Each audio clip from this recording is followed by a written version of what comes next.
모시게 될 분은 우리 영어대 동료님들 중에서 금융계에서 가장 크게 활약하고 계신 분입니다. 74년도 영어과 74학번으로 입학하셨고 77년도에 제21회 행정고시에 합격하셨습니다.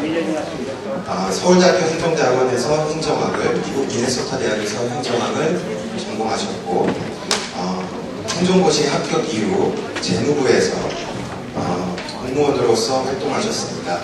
94년도에는 대통령 비서실 규제완화 점검단에서 또 99년에는 재경부 국제금융국 외화자금과 과장님으로 또 재경부의 은행제도과 과장님으로 역임을 하셨습니다. 2003년에는 금융감독위 감독정책국장, 증권선물위원회 상임위원, 금융감독위원회 부위원장을 거치셨고 2007년부터 2010년까지는 제22대 기업은행 행장님으로 계셨습니다. 그리고 올해부터는 제24대 한국외환은행 행장님으로 계십니다. 그분을 연단으로 모시겠습니다. 자랑스러운 동료 윤용로 행장님을 연단으로 모십니다.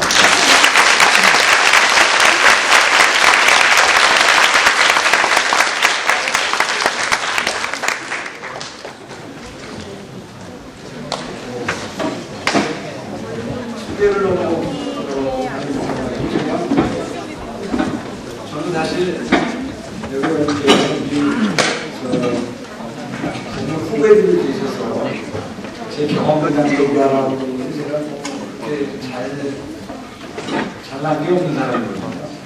여러 가지 몸도 좋았고 그냥 뭐 이렇게 하다가 그런 것 같습니다. 솔직히 여러분께 지금 아까 또 말씀드린 대로 저는 뭐 공무원 하다가 천막품으로 있다가 낙하산으로 국책은행장 하다가 또 어떻게 외환은행이 우리나라은행이 인수되면서 외고대학이랑 이미 비슷하다고 해서 제가 한국외환은행이고 한국외고대학이라서 제일 비슷한 사람인 것 같아요. 우연히 와 있고 그래서 오늘 이렇게 여러분들 뵙게 돼서 정말 반갑습니다. 책이 저는 한 200권 오신다고 해서 210권을 저희가 비서실에서 사가지고 가져왔는데 그냥 가지고 가신 분이 많은지 부족하다고 그러고 안 갖고 계신 분은 여기 참석증만 가지고 안 받으실 때 그걸 받아가지고 나중에 참석 보여드리는지 보상방을 조속히 마련해가지고 지금 구미 사건처럼 그렇게 늦장 여행하지 말고 하도록 하겠습니다. 제가 오늘 아까 45분이라고 말씀드렸는데 제가 드릴 말씀은 크게 세상이 크게 너무 변하고 있어요. 제가 여러분께 말씀드릴 수 있는 그런 노하우를 넘어선 거기 때문에요. 워낙 세상이 변하고 있기 때문에 변하는 세상이 어떤가를 한번 제가 처음에 조금 말씀드리고 저는 또 어떻게 살아왔나 그게 혹시 도움이 될지 말씀드리겠습니다. 근데 이제 제가 지난 한 일주 이상을 굉장히 올해는 국정감사 지금도 또 나가고 이러는 바람에 한치도 쉴 수 있는 시간이 없고 이거 볼 수 있는 시간도 솔직히 5분도 제자리에 앉아있을 수가 없어가지고 좀 그랬습니다. 하여튼 좀 이해를 해주시고요. 제가 작년에 10월 6일날 서울대학교 가서 강의를 한번 한 적이 있는데요. 여러 학교가 있는데 10월 6일이 거의 한 5년 됐는데 작년 10월 6일이 스티브 잡스가 돌아가신 날이더라고요. 그날 아침에. 지금 한 1년 4일 된 거죠. 스티브 잡스는 혁신의 아이콘이고 저는 아까 철갑통의 아이콘. 근데 나이 같습니다. 55년이에요. 그분의 그 철학하고 저처럼 그냥 이렇게 살아온 사람들 생각이 얼마나 다른지 스티브 잡스 전기를 보신 분하고 제 말씀하고 얼마나 다른지 한번 보시면 제가 최근 송홍 교수라고 저희들 나이입니다. 저희 친구인데 최근에 쓴 책인데 굉장히 이제 극단의 좌우 대립을 넘어서서 우리나라의 미래로 가야 된다는 책으로 굉장히 최근에 제가 읽은 책 중에 잘 정리가 되어 있어서 한번 보시라고 그런 거 해주시기 바라겠습니다. 이제 해마다 그 연초에 그 스위스에서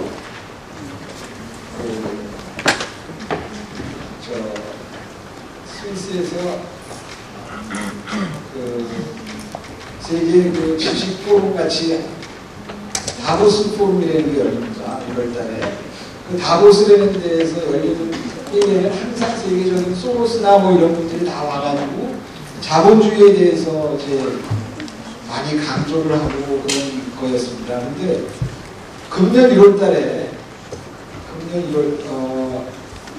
금년 1월달에 그 다보스 포럼의 주제가 바로 이거였습니다. 트랜스포메이션이었습니다. 다보스 포럼이 항상 자본주의를 강조하고 이러는 그런 포럼에서 시장 경제를 강조하는 데서 갑자기 거대한 변혁이라든지 그 내용이 바뀐 거죠. 왜 그렇게 됐느냐? 지금 저희가 세계적으로 여러분들 아시다시피 우리나라에도 막 경제 위기가 오고 유럽 위기, 미국 위기 이렇게 되지 않습니까? 그런 위기들은 어떻게 보면 여기 보시면 이런 위기들은 전에도 왔었습니다. 전에도 우리나라에도 왔었고 세계적으로도 왔었고 이게 한 20, 30년, 10년마다 반복되는 게 금융위기, 재정위기였습니다. 근데 이번 재정위기는 굉장히 커가지고 그 규모가 크다는 것뿐이지 항상 경기 순환적으로 여러분 파동 이론처럼 이렇게 수년마다 아니면 수십 년마다 꼭 오는 거였는데 지금은 그거에 더해서 우리 인류가 처음 맞이하는 그런 어려움이 한 개 있습니다. 먼저 고령화죠. 지금 낳는 애기들은 평균 수명이 기대 수명이 120살이잖아요. 여러분은 한 115살까지 사실 거예요. 정말 한숨 쉬고 이제 앞으로 살기도 힘들었는데 지금까지 살기 어려웠는데 앞으로 90몇 년을 어떻게 사냐 그러시는 분들이 현실입니다. 고령화. 이거 세계적으로 처음 맞이하는 거겠죠. 양극화. 이게 왜 양극화 이렇게 심화됐을까요? 경제가 과거에는 그냥 일하는 그냥 제조업 가지고 공장 가서 열심히 일하고 돈 벌고 그거 가지고 발전하는 나라. 그래가지고 땅을 사두면 올라가고 땅 발품 팔면 부동산 가격이 올라가서 부자가 되는 시기가 지났지 않습니까? 지금은 다 서비스 업종으로 가고 머리를 많이 쓰는 거 고도의 기술을 요하는 작품만이 살아남았죠. 그러다 보니까 그런 걸 배우지 못한 사람들한테 점점 더 어려움이 커지는 거죠. 양극화가 지금 전 세계적으로 이런 더군다나 글로벌라이제이션이 되니까 어려운 작업들은 다 해외로 아웃소싱을 하고 이렇게 되니까 국내에 웬만한 실력 가지고는 먹고 살기가 굉장히 어려워집니다. 그렇게 되다 보니까 실업이 굉장히 늘어나지 않습니까? 1980년대 초부터 이제 IT 산업이 본격적으로 발전했죠. 그래서 우리 마이크로소프트의 빌 게이츠가 80년대 초부터 이제 많이 활동한 거죠. 89년에 나온 잡지를 보면은 89년에 지금 여러분들 은행 가보시면은 사람이 별로 없어요. 저도 은행에 안 있었거든요. 다른 분들, 오래 분들이 들어오면 은행에는 옛날에 지점에 100명, 200명이 근무했거든요. 큰 지점에. 지금은 다 10명 이내예요. 80년대 말에 영국 이코노미스트 잡지에 보면은 영국에서 일어나는 모든 은행 업무를 보려면 그게 만약에 전산이 없이 한다면 영국 국민 전체가 은행원이 돼야 된다고 그랬거든요. 만약에 여러분 우리나라에서도 만약에 지금 컴퓨터가 없고 다 이거 수기로 은행원들이 일한다면 아마 5천만 국민이 은행원이 돼야 우리 하루 종일 벌어지는 은행원을 담당할 수 있을지 모릅니다. 근데 지금 컴퓨터의 힘에 의해서 은행원이 우리나라에 몇 명 될 것 같아요, 학생? 은행원이 우리나라에 몇 명 될 것 같아요? 2만? 20만 명. 너무 적고. 하늘의 10,000명이에요. 기업내도 있고 외연에도. 너무 저 IT를 낙관하는 시한 그런 일. 옛날에 치면요, 막 100만 명이 이렇게 은행원이 있었다고요. 지금 은행원이 12만 명이에요. 90만 명 어디로 갔어요? 뭐 때문에 그렇게 됐어요? 뭐 때문에? 아니, 묻지 않았는데 왜 답을 그럼 다 실력자가 되는 거죠. 잠이 없는 거죠. 뭐 때문에 그렇게 됐어요? IT가 발전되는 거죠. 저는 빌 게이츠가 지금 재산의 반을 내놨다는데 다 내놔야 된다고 생각해요. 이렇게 만들었잖아요, 세상을. 스티브 잡스가 저 아이폰이라는 게 혁신이지만 아이폰 스마트폰 때문에 어떻게 됐습니까? 그 안에 있는 계산기 만드는 회사 다 망했죠? 이거 저 MP3 만드는 회사 다 망했죠? 거기 들어가 있는 거 다 망했잖아요. 그거 하나로 다 되는 데 따라서 데스크탑도 안 쓰잖아요, 이제 거의. 이름은 잡스인데 잡을 다 없애버리고 과연 인류를 위해서 정말 과연 발전이라는 건 뭔가? 저는 그 생각을 하게 돼요. 발전이라는 게 뭡니까? 여러분들이 지금 하나도 여러분 세계가 행복하지 않잖아요. 지금 아프리카 청주국가 우리 기성세대는 여러분들을 이렇게 만들려고 해오지 않았잖아요. 결과적으로 이렇게 됐죠. 그렇다고 지금 우리가 중국이나 인도에 가봤더니 발전하니까 이게 안 좋아지더라. 발전하지 마라. 그랬다가 무엇을 저희 해주려고 그랬죠. 발전이라는 과연 뭔가? 혁신이라는 과연 뭔가? 그게 과연 행복을 가져다 주는 건가? 여러 가지 생각을 하게 하는 그런 사례입니다. 그리고 또 환경은 또 얼마나 만나겠습니까? 그러니까 지금 우리가 무슨 어떤 정부의 탓도 아니고 어디의 탓도 아니고 세계적으로 지금 이런 위기가 있는 거는 인류 역사상 이런 금융위기, 재정위기는 저는 극복될 수 있다고 봐요. 되면 노력하면. 근데 문제는 이런 문제하고 어울렸기 때문에 지금 고령화가 이렇게 많이 벌어지니 여러분들 고령화가 되면은 지금 우리나라가 고령화 속도가 또 세계 1위거든요. 지금 우리나라의 인구가 감소하는 게 몇 년도부터 인구가 감소하죠? 딴 데 보지 마세요. 두 번째. 한 2020년부터 감소하는 거고요. 한 2018년, 19년, 20년 정도. 원래 2017년으로 봤는데 우리 저 다문화 가정이 많이 이렇게 유입이 돼서 2020년 이 정도 됩니다. 2020년부터 우리나라의 인구가 감소하기 시작해요. 일본은 2004년부터 인구가 감소하고 있어요. 그런데 그 감소 속도가 농담으로 지금 추세대로 가면은 일본 10도에 한 사람이 남는 게 3,500년 되면 한 사람이 남는 거예요. 감소 속도. 우리나라는 2020년에 시작하지만 일본을 고령화의 속도도 역시 따라잡겠죠, 우리나라는. 했다 하면 우리나라 1등이니까. 고령화 1등. 우리나라 한 2,900년 몇 년 되면 한반도에 한 명만 살아남는다.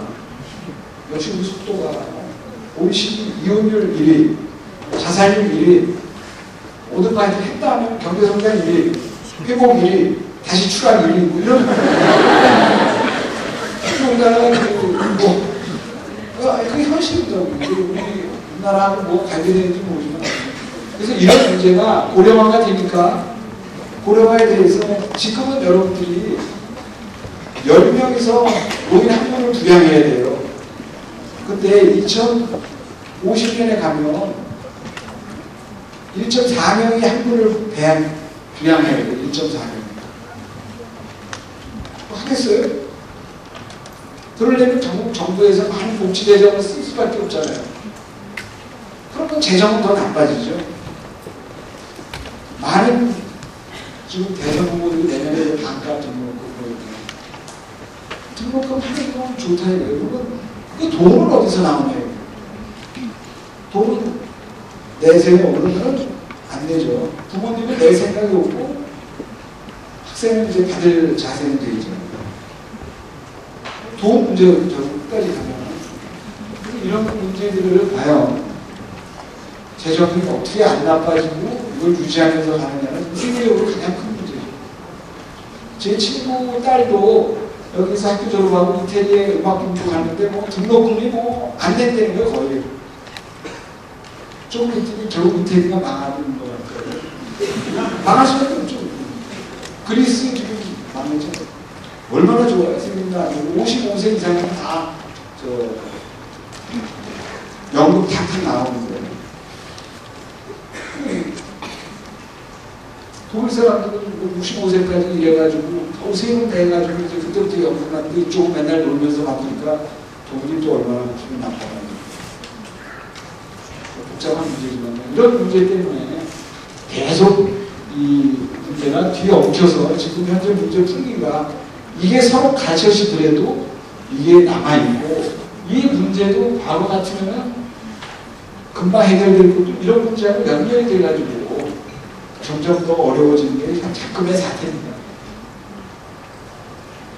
오늘 몇 가지만 이제 요 아까 주변에 그 경기 순환적 요인하고 요 구조적 측면하고 간단히 말씀드리고 제가 이제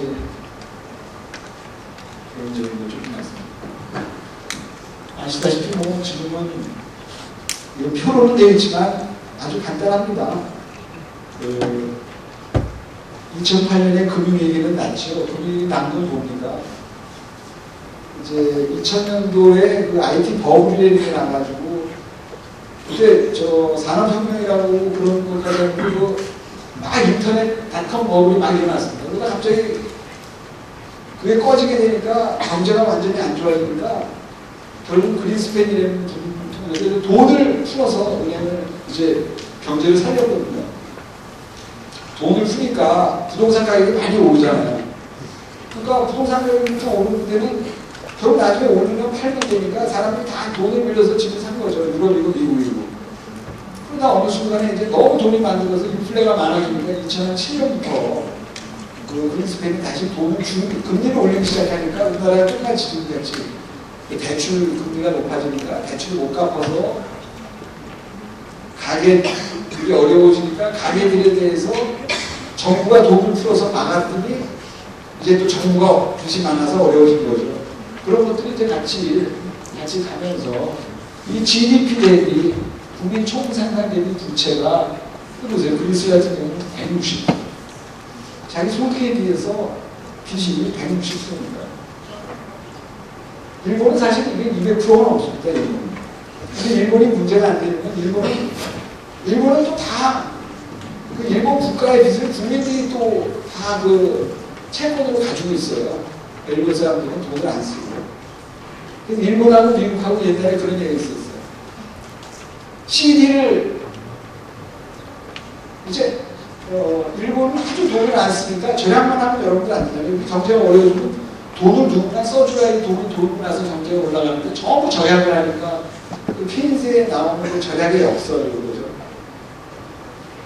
절약의 역설을 절약을 하다 보면 경제가 더 위축돼서 소비가 안 되니까 망해가는 경제가 더 위축돼가는. 일본에서 돈을 쓰라고 나눠주잖아요. 돈을 쓰라고 나눠줬어요. 1인당 뭐 몇십만 원씩. 근데 그 사람들이 다시 가서 다 예금을 하는 거예요. 그걸로 쓰지 않고. 일본 경제가 계속 어려워집니다. 소비가 일어나지 않습니다. 그 가서 CD를 사라고 돈을 주면 미국 사람은 가서 CD를 사요. 카세트 디스케트 플레이어를. 근데 일본 사람들은 은행 가서 양도성 정기예금 드리고 CD를. 그래서 CD는 CD인데 한쪽은 실물이고 한쪽은 그런 농담이 있을 정도로 일본이 그걸 쓰지 않죠. 그래서 근데 그러니까 일본 국가가 어려워서 채권을 부채를 발행하면 그걸 국민들이 사서 가지고 있으니까요. 외국 사람이 가지고 있어야 될 문제들이지 그 안에 문제이기 때문에 문제는 되지 않는 거죠.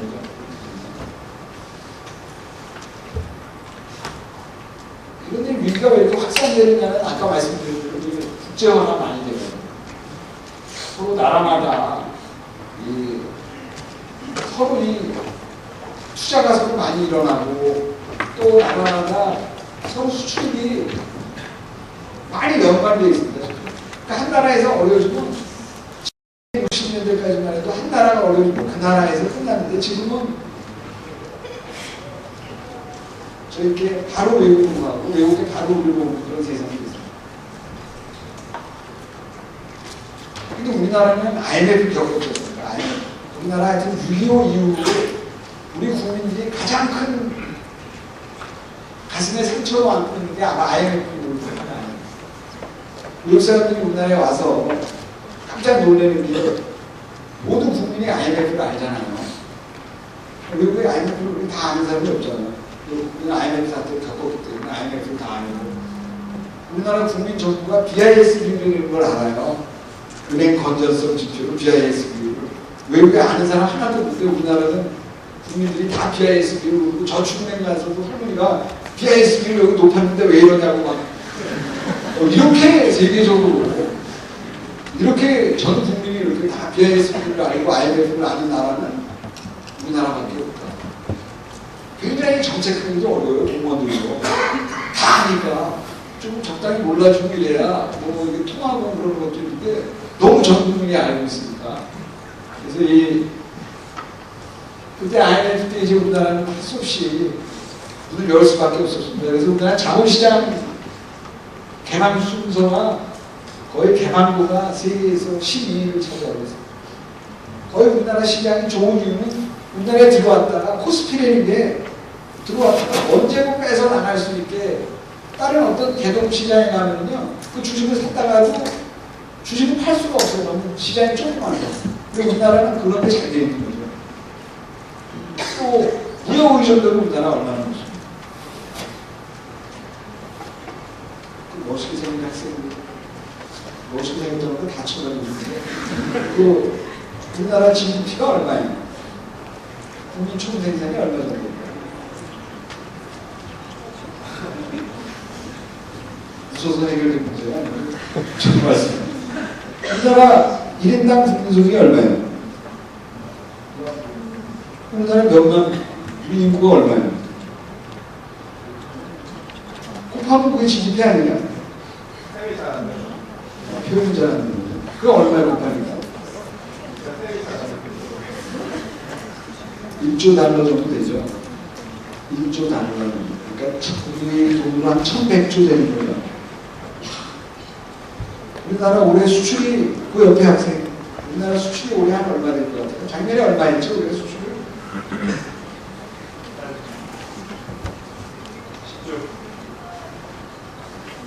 10조면 100억 불이요. 우리나라 100억 불 지금 수출했다고요? 그거는 아마 70년대 작년에 5,500억 불인가 5,900억 불 했죠. 수입을 또 한 5천억 불 이상 했어요. 그래서 작년에 두 개 합해서 수출 수입 합해서 GDP를 넘어선 거예요. 1조 달러가 넘은 거라고. 수출입이 1조 달러 넘은 게 세계에 몇 개 있어요. 그 여성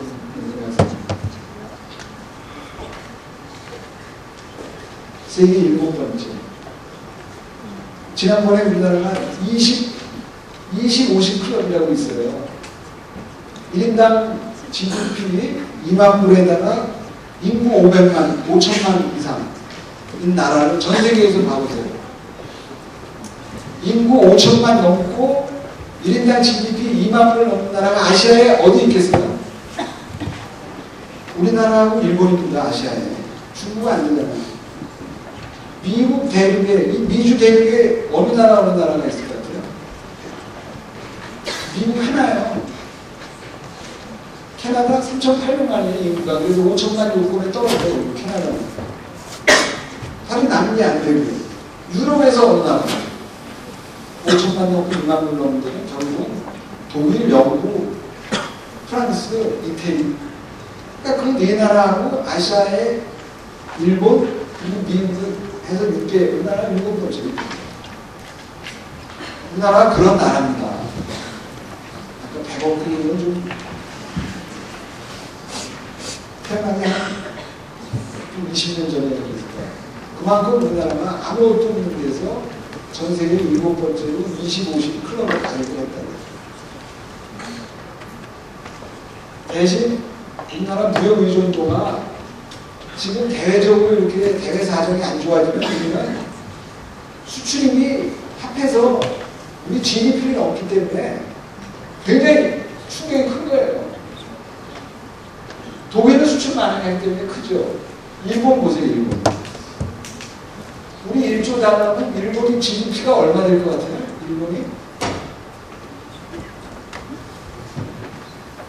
일본이 한 5조 달러 좀 넘어요. 중국이 한 6조 달러 돼요. 중국이 세계 2위로 올랐어요. 미국이 얼마인지 아세요? 우리 학교에 오바마 대통령도 왔지만 미국이 왜 그렇게 우리가 미국에다가 쩔쩔매요? 쩔쩔 매고 싶어서 매겠어요? 미국 GDP 15조 달러. 미국이 문을 닫으면 우리나라는 바로 끝나게 돼 있어요, 이렇게. 살 수가 없는 구조입니다. 우리나라하고 스몰 오픈 이카노미라고 그러죠. 스몰 오픈 이카노미. 경제학을 이렇게 부정문을 들으신 분 계세요? 들어도 손 안 드시겠죠, 이럴 때. 그 맨큐 책이라고 있죠, 맨큐 책. 그 경제학 원론. 그 맨큐 책에 보면 스몰이라는 게 무슨 뜻인지 나와요, 스몰이라는 게. 오픈 이카노미, 우리는 개방국가니까 오픈 이카노미인데, 스몰, 그러니까 라지의 이거는 국가 규모보다도 국제금리가 있잖아요. 우리가 돈 꼬으려면, 해외에 나가서 돈 꼬으려면 국제금리가 있잖아요. 국제금리에 영향을 미칠 수 있는 거는 라지예요. 라지 이카노미. 국제금리를 그냥 있는 변수로 그냥 받아들이는 거. 그럴 수밖에 없는 나라는 스몰 이카노미. 중국 스몰 이카노미예요. 국제금리 영향을 미치죠. 우리나라는 소규모 개방경제라고 하는 바로 그런 무역의존도가 이렇게 높다. 우리의 현상이 이렇다.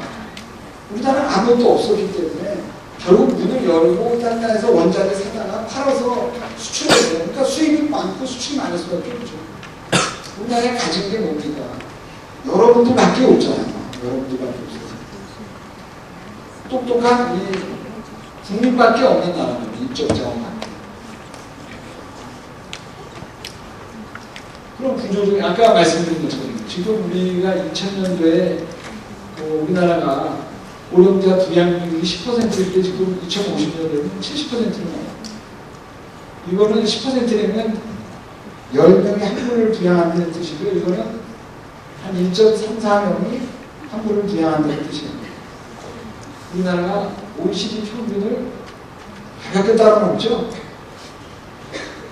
이렇게 빠른 속도로 우리가 고령화가 이루어집니다. 여기 제가 얼마 전에 돌아가신 분들은 미국 대사도 하신 분이 제가 공무원이 돼가지고 사실은 저는 외국대학교 다닐 때 저는 외국어식을 다 친구들이 공부하더라고요. 그래서 외국어식 공부하다가 대학교 2, 3학년 때 외국어식 공부하다가 나라도 조그만 나라인데 외교관이 큰 사람이 가서 해야 되지 않겠나. 나는 국내를 하는 게 낫겠다. 그래서 행정고시를 제가 바꿨어요. 그래서 행정고시 공부를 했는데 그 김경원 대사라는 분이 있는데 그분이 와서 강의를 하시는데 잡지를 제가 그 대학교 4학년 마치고 이제 잡지에는 3가지 종류가 있다. 첫 번째 잡지는 라이프 잡지 같은 거 사진 보고 그림 보는 잡지를 얘기하고 두 번째는 그 독자가 다 읽을 수 있게 다 만들어 놓은 그런 잡지 타임이나 뉴스위크를 얘기하시더라고요. 근데 세 번째 부류가 적절하게 잘라놔가지고 그 사람들이 자기 취향에 맞게 양념하고 이런 거 조절해서 먹을 수 있게 해놓은 잡지. 그게 영국의 이코노미스트다. 그래서 이코노미스트 중에 꼭 봐라 그런 말씀하셨습니다. 제가 그때 그 말씀을 대학교 바로 졸업하고서 들었으니까 그게 평생 가는 것 같더라고요. 그 말씀을 듣고 그다음부터 읽으려고 노력을 하는데 그분이 그때 말씀하신 게 78년에 그러시고요. 이 말씀하고 또 한 말씀, 연설은 미니스카트와 같아야 된다.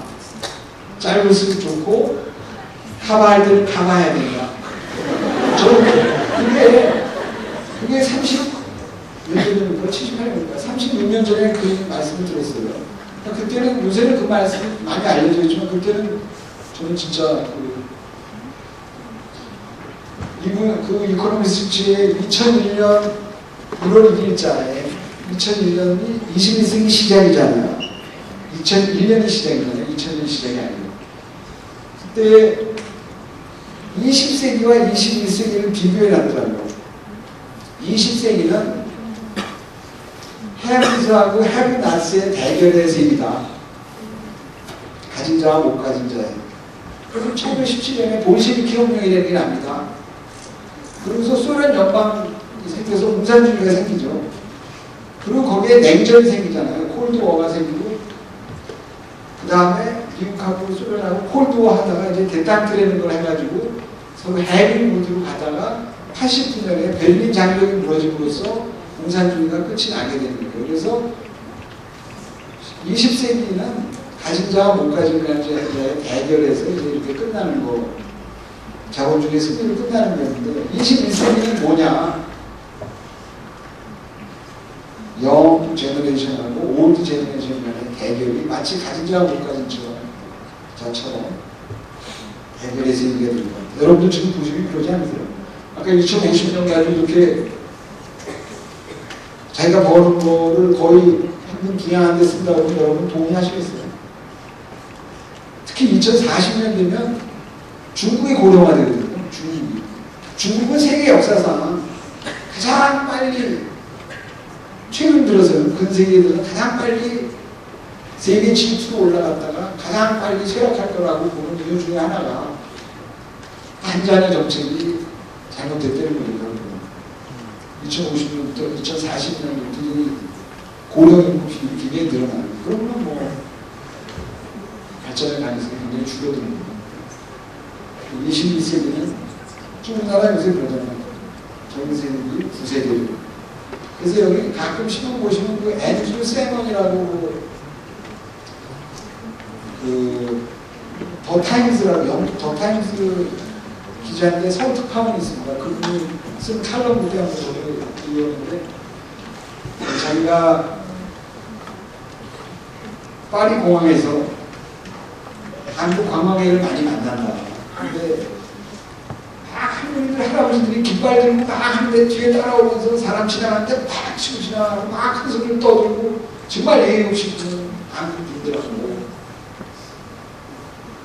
젊은이들 아주 신세대로 옷 잘 입고 잘생긴 젊은 남녀들이 서양 차리고 이렇게 막 멋있게 지나가는, 예의 바르게 지나가는 사람들을 볼 때, 그렇지만 전체 폐허 위에서 이 나라를 만든 건 저 무식하게 보이고 예의 없이 보이는 저분들이다.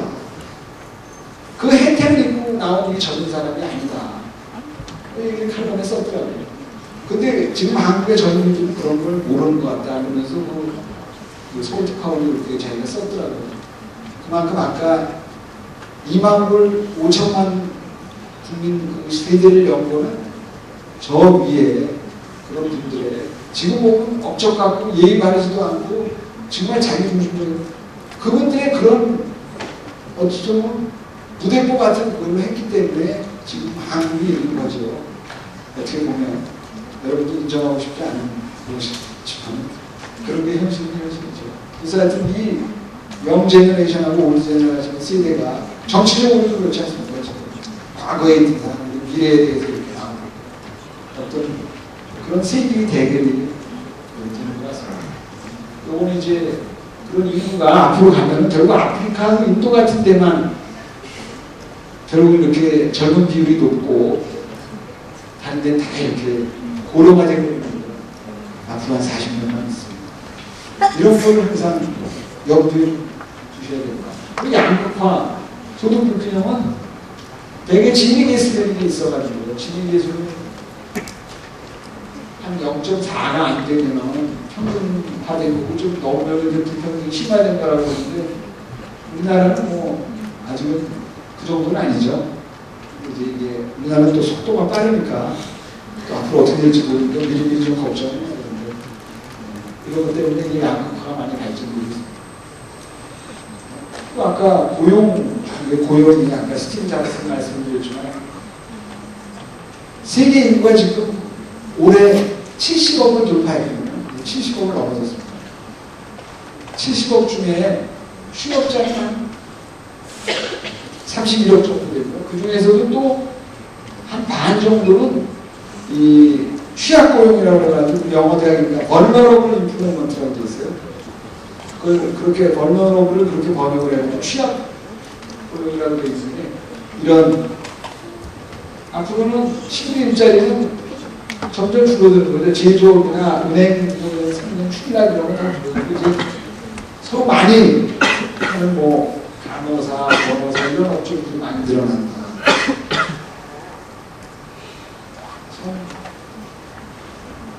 우리나라의 영리법인, 우리도 영리법인 안 되지 않습니까? 항상 부딪혀서 병원들을 이제 부자 병원을 만들면 부자들만 가서 치료를 잘 받을 거 아니냐. 그렇게 해서 이제 그게 정치적으로 잘 성립이 안 돼가지고 계속 못하고 있잖아요. 그러다 보니까 계속 그런 게 안 되는데 우리나라에서 지금 웬만한 직장 만들어가지고 여러분들 취직하시고 싶으세요? 좋은 직장을 만들려면 결국 우리나라가 지금 그런 얘기 있었지 않습니까? 저희 학교 다닐 때 전자공학과, 조선공학과 굉장히 유명했거든요. 좋은 학교에 많이 가서. 그게 지금 우리나라 전자, 그리고 뭐 의사, 뭐 그리고 IT 이런 거를 이제 조선, 세계적으로 조선 산업으로 일으켰다고 보면 지금 우리가 많이 투자하고 있는 쪽은 역시 의료 쪽 아니겠습니까? 의사에 그렇게 많이 되고 그러니까. 그런데 뭐 지금 일자리가 없고 외국에서도 우리나라 와서 하죠. 저희도 해외에 이제 저희 아는 고객들을 서울로 오실 때 중국 분들 특히 와가지고 쭉 하면서 성형 오기 전에 이제 성형 하겠느냐. 그럼 우리가 어렌지에서 이렇게 좋은 데로 해드리겠다 그러면 여성분들은 뭐 너무나 만족해서 하는 거예요. 우리나라 사람들 진짜 소유주의가 좋은 그런 것들이 있고 그런 부분을 많이 발전시켜야 되죠. 그리고 그래서 이거는 먹고 사는 문제지 뭐 부자하고 가난한 사람 문제가 아닌 것 같은데 이게 안타까운 점이죠. 이번 정부에서 그걸 해결을 못하고 다음 정부로 넘어가게 됩니다. 고용 환경 이게 안 되는 거는 뭐 여러분 아시는 대로 중장기 실업 기준이 이제 굉장히 많이 늘어났습니다. 스페인 같은 데 이렇게 보면 남아공 같은 데는 청년 실업률이 몇 퍼센트 될 것 같아요? 편안하게 무슨 청년 실업률이 한 얼마 될 것 같아요? 남아공이나 스페인. 네? 우리나라가 얼마죠? 청년 실업률 오늘 발표했던데요.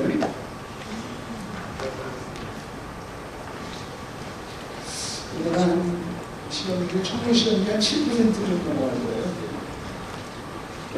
남아공, 스페인 50%.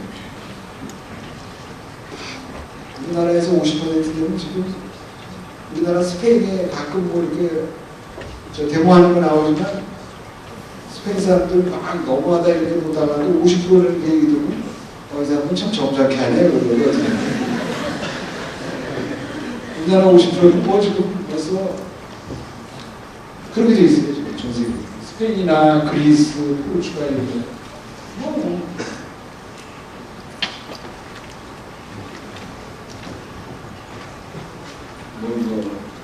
또 그런데 반대로 기업들을 상대로 해보면요 다 또 사람 구하기 힘들다고 해요. 일 잘하는 사람은 구하기가 어렵다고 다 사업자를 해보면 다 어려웠다고 다들 얘기하는 비율 3분의 1은 넘어요.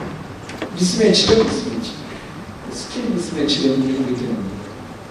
지원자도 없고 해보면 전문적으로 못 알고 일반적인 경험도 없고 뭐 이렇다는 이런 것들 때문에 전체적인 고용 숫자도 늘어나고 미스매치도 늘어나고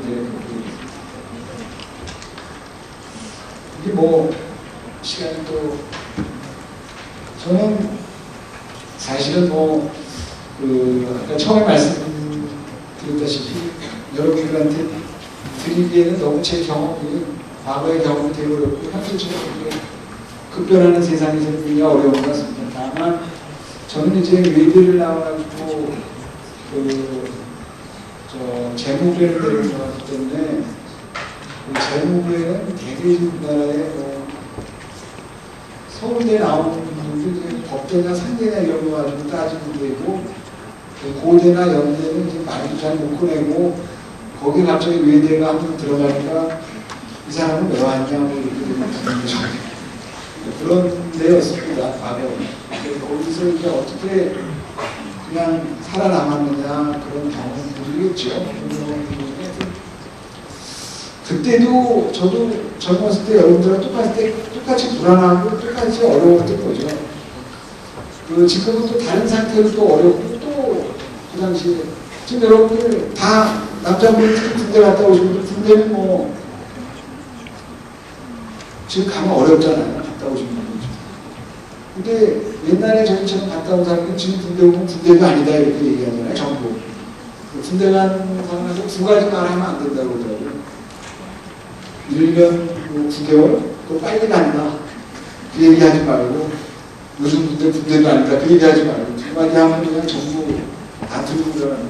하지만 지금 우리 젊은 분들에서는 그 이상 어려운 게 없잖아요. 처음으로 자유로 숙박당하는 거니까. 그런 식으로 어느 때나 다 장기의 차이가 있지만 어려운 거라고 생각합니다. 중요한 거는 지금 아프리카 청춘이다, 다른 여러 가지 얘기하고 이런 대안이 없잖아요. 대안이. 그럼 지금 그 대안을 무슨 대안을 내놨느냐? 이 정부이 젊은이들의 직장을 위해서 예를 들어 등록금을 반환하니까 그래서 어떻게 하겠느냐? 지금 우리나라 대학 진학률이 몇 %죠? 고등학교 졸업하는 분 중에 거의 85%가 대학을 나와요. 반납 등록을 하면 15%는 다시 대학 다 갈 거 아니에요. 왜 고등학생만, 1학기만 난 돈이 안 돼서 고등학교 나와서 일하고 그러는데 나도 그러면 대학 가겠다 그러니까 돈 내놔라 이렇게. 지금 너무 학교가 많아가지고 이제 문제가 교수님들한테 그만큼 지금 어려워진 거예요. 진학률이 너무 높아요. 다른 나라 20% 30%도 안 돼요. 너무 많으니까 이걸 어떻게 나오는데 전부 좋은 자리를 만들어야 돼요. 그런 거에 대한 어떤 대안이 있느냐. 그러면서도 또 이론적으로 저 영리법인, 의료 영리법은 안 되고 뭐는 안 되고 뭐는 안 되고 또 정치적인 위해서 안 되고 이거 저거 빼고 정말 우리 말대로 디센트 자리 그렇게 많지가 않아요. 아까 말씀드렸죠. 은행 저는 지금도 전산 성진화를 좀 덜 하고 사람들을 많이 뽑아가지고 은행이 한 12만 지금 쓰는 걸 한 50만 쓰는 그래야 대학 나와서 은행을 쑥쑥 들어가고 그렇게 되지 않겠어요. 무슨 대안이 많지가 않아요.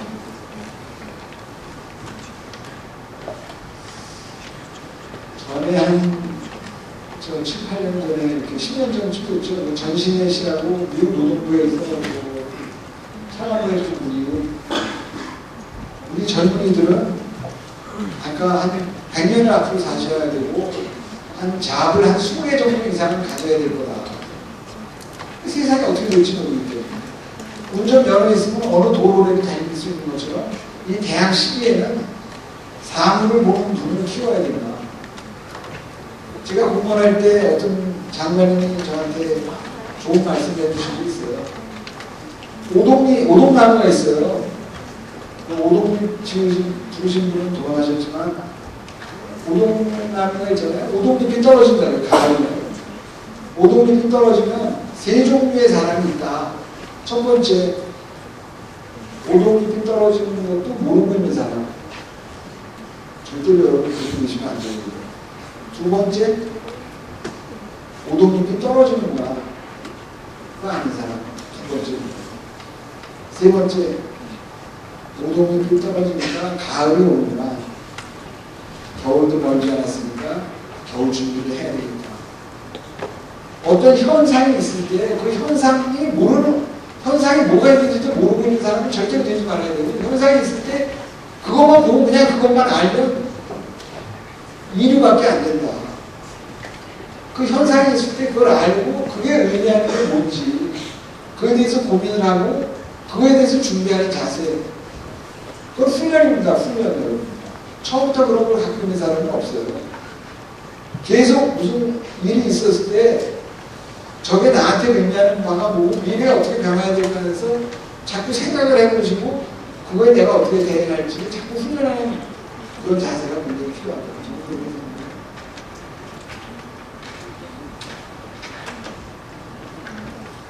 김동일 교수님은 지금 85 되셨더라고요.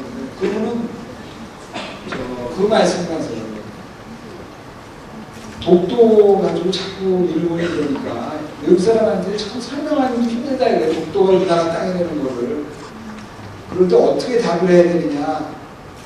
그 김동일 교수님은 그렇게 생각한다고 그러더라고요. 일본 사람들이 굉장히 발전했다. 일본이라는 나라가.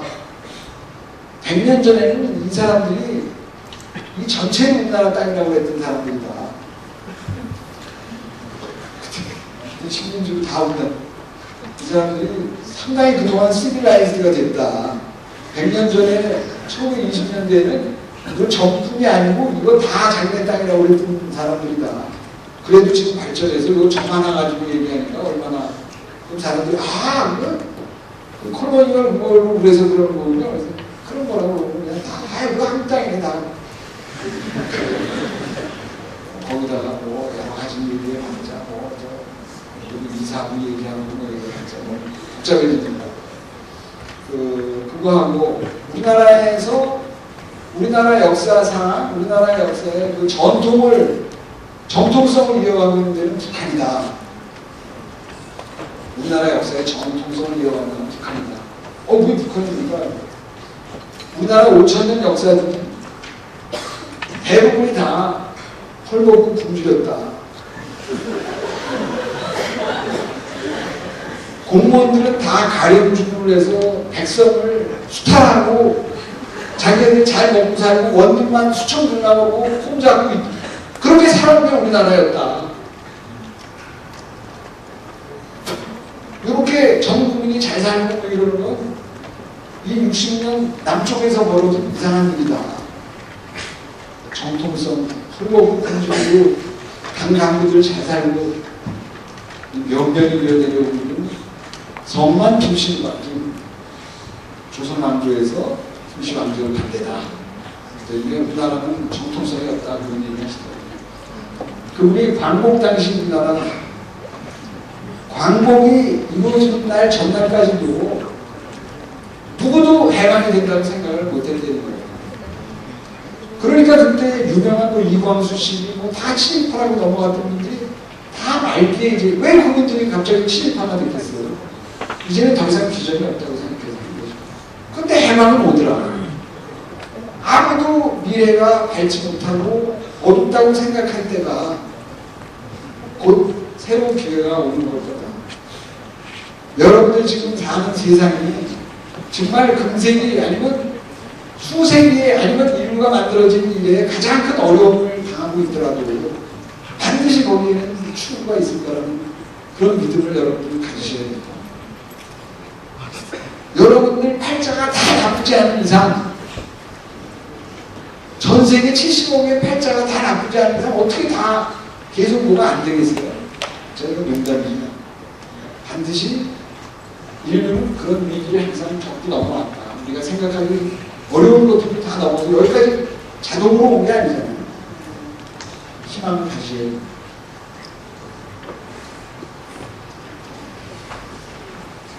여러분들 이런 건 잘 아십니다.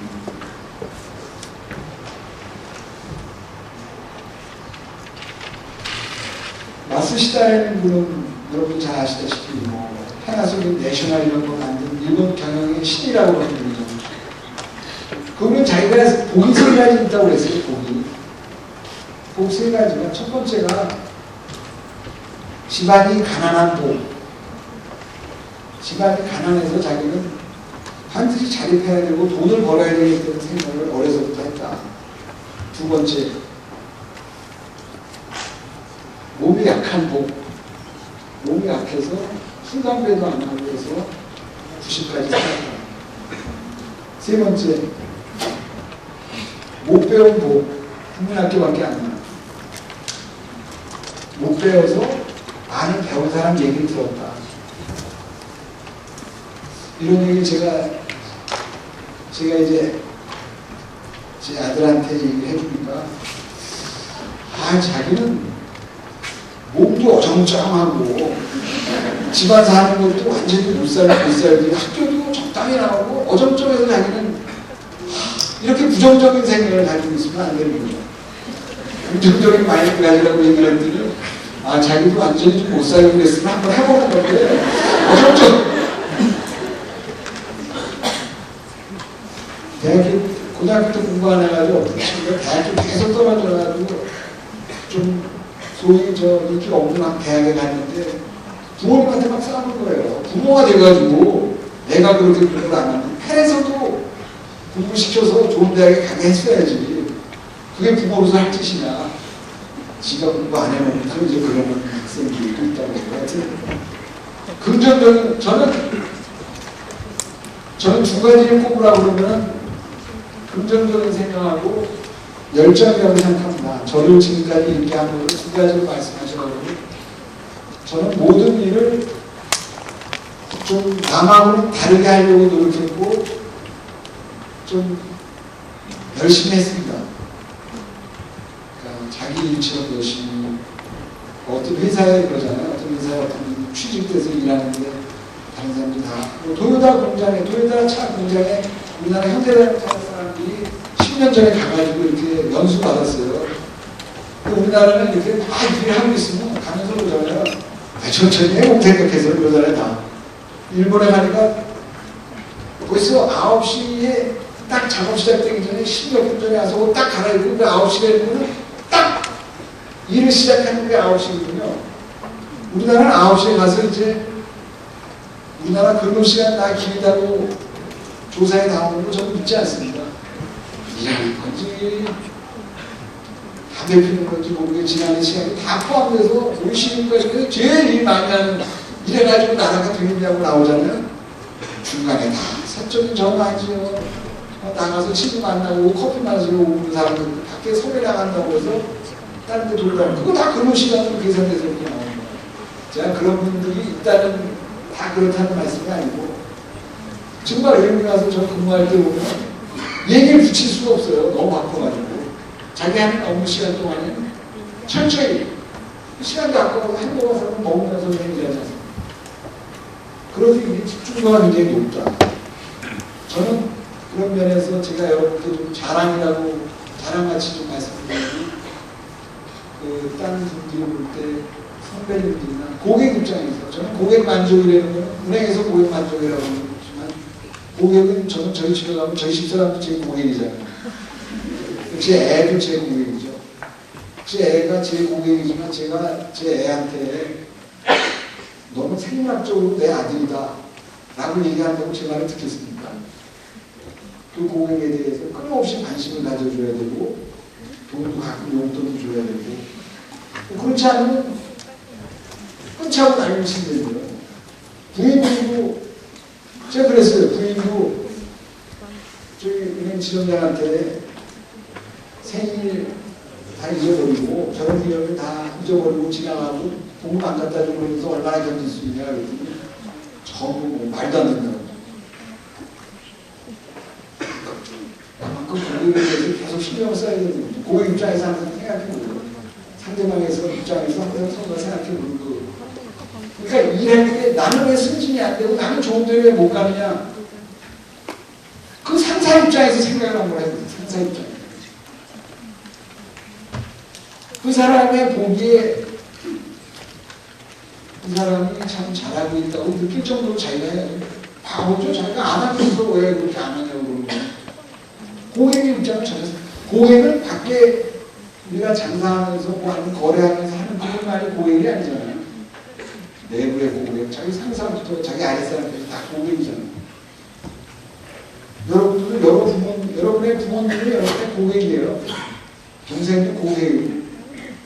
고객 입장에서 좀 생각을 해주고. 근데 그 우리 옛날에 광고도 하나 있었지만 집 밖에 나가면 아주 친절하게 잘하고 집에 가서는 안 한다는. 그러면 안 됩니다. 저 올해 국정감사 끝나고 이제 집에서 집사람을 저희 어머니랑 모시고 사는데 뭐 막 어머니가 뭐 해달라고 그러셔가지고 음식하고 나서 막 그래서 제가 국가 끝나고 들어가서 설거지를 했어요. 설거지는 저는 뭐 다반사고니까 이제 어머니가 설거지하는 것에 대해서 좀 나쁘게 생각하시는 것 같아요. 사위가 하는 건 잘한다고 그러고 아들이 하면 바보 같은 놈으로 여자분들이 참 그런 면에서는 참 이상한 것 같아요. 그래서 저는 그 고객 항상 여러분들 살아가실 때 고객 만족을 시키겠다. 친구도 고객이잖아요. 평생 고객이잖아요. 친구 잘 살리잖아요. 고객 입장에서 항상 생각해요. 좀 너무 비즈니스 같은데 항상 고객이라고 생각하고 잘 하는 거예요. 그리고 그게 다 언젠가는 여러분한테 도움이 됩니다. 잘 아는 거예요. 여러분들하고 이렇게 한 번 만나게 이렇게 한 것도 제가 200번 넘는 분들하고 큰 인연이에요. 어디서 어떻게 여러분들하고 또 만날지 몰라요. 그래서 제가 여러분들한테 나중에 여러분이 어디 회사에 들어가서 높게 돼가지고 저는 나이 들어가지고 별별 없어가지고 가서 좀 잘 봐달라고 얘기하지. 그때 보니까 그때 우리 같은 선배네 이러면서 이렇게 가서 차 한잔하라고 그럴 줄 모르잖아요. 세상 모르는 게 세상. 무엇이든지 일어날 수 있습니다.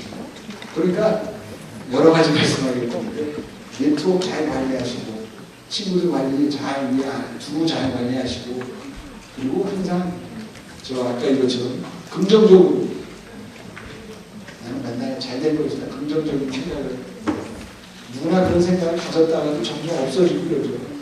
항상 그런 생각을 하면서 마시고 아까 그 열정 어떤 사람은 아까 그 토요일날 것처럼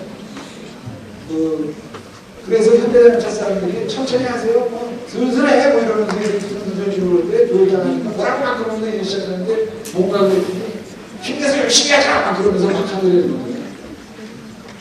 도요자 자동차 시장에 가면 이렇게 돼 있대요. 자기가. 쓸데없이 뭐 보고서 얘기해. 서로 등 보고서 그냥 밥만 빨리 먹고. 도요자가 한참 몇년 전에 어려울 때 도요자는 잘 안 될 것이다. 도요자 자동차 가서 식당에서 밥 먹어본 사람들이 놀래는 거예요. 서로 등을 보고 밥을 먹고 이러시는 거예요. 그런데 뭐 가서 빨리 일하는 거기서 너무 창의성이 안 나오지 않게 그 정도에 열심히 하는 거예요. 근데 어떤 사람이 어떤 서류회사에 들어갔는데 매일 열심히 일하는 옆에 사람이 이제 찬찬하는데 자기는 자기가 진짜 주인의식을 갖고 내가 주인이라고 생각하고 일을 열심히 한 거예요. 근데 아이들 그 회사가 망해가지고 어려워지니까 그 주인이 싼 가격에 그 사람한테 넘겼다는 거예요. 내가 보니까 당신이 제일 열심히 한다. 나는 당신한테는 나 어차피 팔고 나가는 거예요. 그래서 IMF 끝나고 같이 도약하니까 이 사람이 엄청난 큰 회사에 지금 자격이 됐어요. 그분 얘기하는 게 뭐예요? 딴 사람들은 다 가서 대충 일하지 그러고 이랬다 이러고 노예근성이야 노예근성. 노예니까 봉급이나 받고 그냥 조금 일하고 끝내는 그런 근성으로 일하고 나는 주인이라고 생각하고 열심히 했다. 그랬더니 주인이 됐다. 여러분 주인이 되시겠습니까? 노예가 되시겠습니까? 적어도 외대 영어과대학 나오는 영어대학 나오는 가서 일을 할 때도 자기가 주인이라는 생각이 열심히 해야 됩니다. 그러면 그 고객이 알아봅니다. 상사가 안 보일 줄 알죠? 잘 보여요. 누가 여기 꼼수 치고 여기 어디 저도 옛날에 이렇게 어떤 때는 다 퇴근을 하지 않은 것처럼 벽돌이만 다 얹어놓고 종이 이렇게 해놓고 퇴근할 때 있어요. 너무 늦으니까 맨날. 근데 다 알더라고요. 과장님이 나중에 그만해라. 그래서 그런 적도 있어요. 그러니까 하여튼 모든 일에서 정말 그 다음부터 열심히 제가 우리 여러분들 세상에 나가셔서 우리보다 소위 높게 시장에서 평가받는 대학교 졸업자들하고 붙어서 이겨야 되잖아요.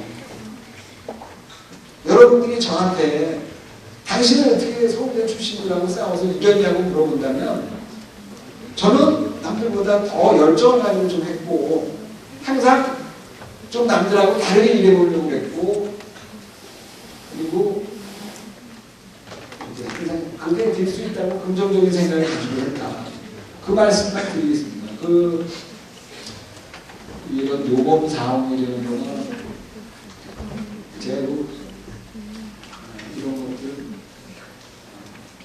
이 스티브 잡스도 자기가 가진 세 가지 좋은 점이 이거였다고 그러잖아요. 미혼모의 아들로 태어났고 애플로부터 한때 버림받았고 암 투병을 하면서 매일 죽음과 맞이했던 게 자기 아이폰이 탄생된 배경으로 세 가지를 얘기했습니다. 이게 좋은 점입니까, 여러분? 그런 긍정적인 마인드가 있었다.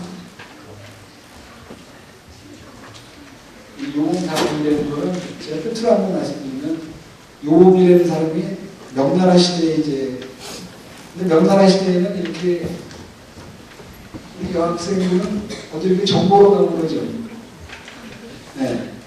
봤죠? 본 적 있죠? 있다고 그러잖아요. 여자분들은 다 보더라고요. 남자분들이 좀 많이 보는 거 모르겠는데. 명나라 시대에는 그게 주역이 많이 유행이었어요. 그래서 이 요범이라는 사람이 태어났는데 평생 어떻게 간대는 평생 사주를 다 뽑아놓은 거예요. 아버지가 유명한 사람한테. 그러니까 이 사람은 8살에 공무원 무슨 시험에 지금으로 치면 공무원 무슨 시험에 붙고 그러니까 몇 살에 결혼하고 20몇 살에 무슨 걸로 또 시험을 보완하고 30살에 승진을 하고 그러면서 52살에 죽는다. 자식은 없다. 이렇게 얘기 나오는 거예요. 근데 이 사람이 그걸 보고 이제 자라고 있는데 정말로 8살 때 어떤 시험 붙어서 그게 되고 10살에 결혼하고 이러는 거예요. 그러니까 이 사람이 너무 난 50살보다는 더 살고 싶고 애기도 가지고 싶고 이렇다 해가지고 이제 유명한 학자를 찾아. 그때 운명이 있고 그 운명을 바꾸는 개운이라고 있어요. 개운. 운명을 개선한다고 아주 바꾼다고 개운 학자들이 그때 많이 있었고요. 근데 여러분들 지금 이렇게 점을 보시거나 사주를 보실 때는 y 코르 fx 있잖아요. y는 x의 함수잖아요. 함수가 영어로 뭐죠? 펑션이잖아요. y는 fx, y는 x가 변하는 데에 따라서 y가 달라진다는 거예요. 거기에 무슨 조건이 있어요. 여기서 함수 공부했을 때 보면 거기는 가정이 있어요. y는 다른 조건이 똑같다면 x의 함수가 그렇게 되죠. 정확히 보시면 그 영어로 이제 other things being equal 이렇게 돼 있어요. 이게 라틴어로는 세테이스 파리부스라는 거예요. 세테이스 파리부스. 다른 조건이 똑같다면 y는 x의 함수다. y는 데스티니예요. 운명은 다른 조건이 똑같다면 태어난 연월 일시의 함수라는 게 그게 다주라고요. 저는 그렇게 해석을 해요. y는 운명은 다른 조건이 똑같다면 태어난 연월 일시 그 팔자에 의해서 인생이 결정된다. 그게 이제 운명학이죠. 그러면 어떻게 운명을 바꾸겠어요? 태어난 연월 일시를 바꾸실 수 없잖아요. 그럼 다른 조건이 똑같다는 걸 바꾸면 되겠죠? 다른 조건이 똑같다는. 여러분들 다 옛날에 수학에서 y 코르 fx 배울 때 그 조건이 다 있는 거예요, 원래. 그럼 다른 조건을 어떻게 바꾸냐. 요범이 요범은 그래서 그 개혁학자에게 찾아가서 어떻게 쓰면 좋으냐고 그러니까 그 사람이 두 가지를 얘기해 줬대요. 첫 번째, 지금까지 하는 사고 방식이나 행동 방식을 바꿔라. 왜냐하면 지금까지 생각하는 거 그대로 행동하는 거 그대로 하면 그대로 살겠죠. 그건 조직도 마찬가지잖아요. 외대도 마찬가지잖아요. 지금까지 하는 거 그대로 하면 대학 순위 맨날 그렇게 나오고 똑같이 가겠죠. 여기서 이렇게 발전하는 거에서 이 추세선을 그대로 가지 않고 이걸 꺾으려면 비율을 높여서 뭔가 바꿔야 되지 않을까요? 좋은 방향으로. 그게 조직으로 치면 개혁이죠, 그게. 국가로 치면 그게 개혁이겠죠. 개인으로 치면 그게 개혁이고. 그리고 두 번째로는 이제 좋은 일을 많이 해라. 이제 그런 얘기, 좋은 일 많이 해라. 이런 건 너무 상수적으로 들어가 있는 것 같고. 그래서 그 사람들이 다음날 또 아침 일찍 일어나가지고 이제 그 공무원이니까 가서 일 열심히 하고 중간에 이제 좋은 일 많이 하다 보니까 그 부인하고 1000번을 뭐 3000번은 자기가 좋은 일을 하겠다 그래가지고 뭐 여러분 집에 할아버지가 아프면 막 의원한테 이렇게 업고 가서 이렇게 갖다 드리면 한 번 뭐 이렇게 해가지고 3000번이 되니까 3000번 하루에 한 개씩 해서 한 거의 10년 가까이 걸리잖아요. 한 7, 8년 됐는데 이 사람이 갑자기 승진을 하는 거예요. 자기가 이제 그리고 아기가 생기고 막 이럴 때 이 요범이라는 사람이 이거 실제래요. 그러니까 자기가 더 옛날보다 일찍 일어나고 더 열심히 일하고 그 좋은 일을 하고 이러니까 자기 운명이 바뀌더라. 그래가지고 자기가 10,000번은 더 좋은 일을 하겠다 이제 그렇게 다시 부인하고 약속을 했나 봐요. 근데 자기가 이제 승진을 하니까 그런 시간이 없더래요. 이렇게 옆에 할아버지 아프신 거 없고 하고 그러면 높아졌으니까 또 빨리 또 출근해서 일할 게 많으니까 그게 안 되는 거잖아요. 그래서 맨날 고민을 한 거예요, 이 사람이. 야, 이거 내가 좀 잘 나간다고 까불고 3000번 그냥 하면 되지 또 10,000번을 약속을 해가지고 이걸 내가 어떡하나 나 죄 받겠다 막 걱정을 했는데 자다가 이제 꿈을 꿨는데 이제 그런 요 부분이 좀 이상하긴 하더라고요. 상신형 같은 사람이 나타나가지고 네가 얼굴이 왜 그렇게 보이냐. 근데 이제 제가 이렇게 약속을 했는데 시간이 안 되거든요. 야, 이 바보 같은 놈아 그러면서 오늘 팍 때리는 거예요. 너는 높은 자리에 올라갔기 때문에 너는 네가 정책을 잘하면 한꺼번에 1000명, 2000명한테 좋은 일을 할 수 있는 거지 그걸 할아버지 업고 갈 생각만 하고 앉아있냐. 그래서 그 사람이 일어나가지고 일타 1000배를 할 수 있다고 얘기해 준 거 아니에요. 일타 2배 정도가 아니고 그래가지고 그 사람이 이제 뭐 풍수가 났을 때 이렇게 세금 내는 거를 연기해 주고 뭐 한 몇백 명이 받고 막 이래가지고 했다는 그런 요범 사항이 있어요. 그것처럼 사실은 여러분들이 한자를 몰라서 그런데 요는 종료한다 그럴 때 요자예요.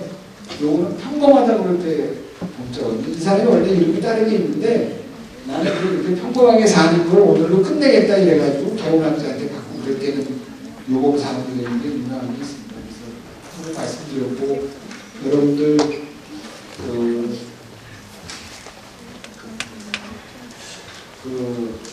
이거 아시죠?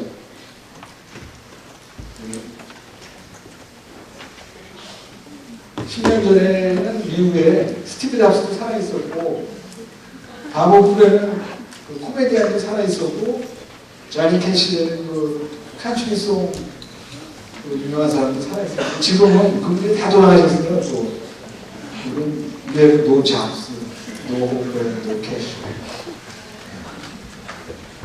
한 1년 된 건데 아직도 모르시는 분들이 그러니까 이 자니 캐시라는 분은 우리나라에서 영화로 앙코르라고 우리나라에서 번역돼 나온 영화가 자니 캐시라는 그 유명한 사람이고 바로 90몇 살에 돌아가신 그 미국의 코미디언이고 스티브 잡스인지 그렇죠. 저는 여러 가지 운이 작용해서 여기까지 왔고 제 노력만으로 똑같이 저만큼 노력한 사람이 또 많지 않겠습니까? 그런데 어떻게 왔느냐?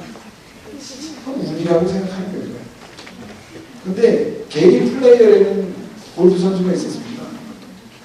그분이 어느 대회에 나가는데 단카에 빠졌는데 거기서 쳐서 그냥 바로 들어간 거예요. 그래서 그것 때문에 결정적이 돼서 우승을 한 거예요. 그래서 인터뷰를 했어요. 아, 이번에 참 운이 좋아서 잘 됐다고 이제 그러니까 그 사람이 연습을 많이 하니까 운이 따르더라. 그렇게 연습도 안 하고 쳐가지고 그냥 어떻게 잘못해서 들어갈 확률이 있겠습니까? 그만큼 많은 노력을 했기 때문에 거기에 들어갈 수 있는 운이 생긴 거겠죠. 게리 플레이어라는 사람이 그렇게 얘기를 했습니다. 그건 맞는 얘기라고 생각해요, 여러분들. 스스로 돕는 자를 돕는다 하는 그 식으로 열심히 지금부터 생긴 세상 여러분들 뭐 더 어떻게 바뀌고 더 좋아지게 될지 여러분들 다 모르십니다.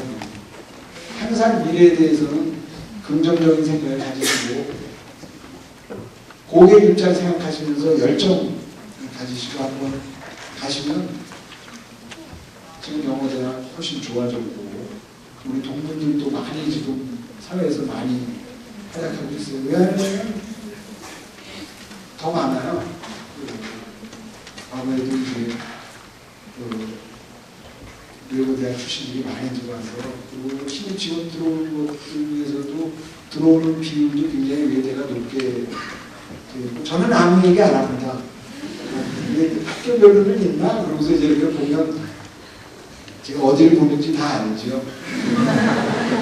그 정도밖에 제가 압력을 행사할 수밖에 행사하는 건 그 정도지만 워낙 우리 동물들이 출중하기 때문에 많이 들어오는 것 같아요. 저는 기업은행도 지금 기업은행 지금 제 선생님 기업은행장이 중공업과 저쪽이고 그리고 저도 또 있고 금융계에 아마 은행장 중공의 경우도 흔하지 않을 것 같아요.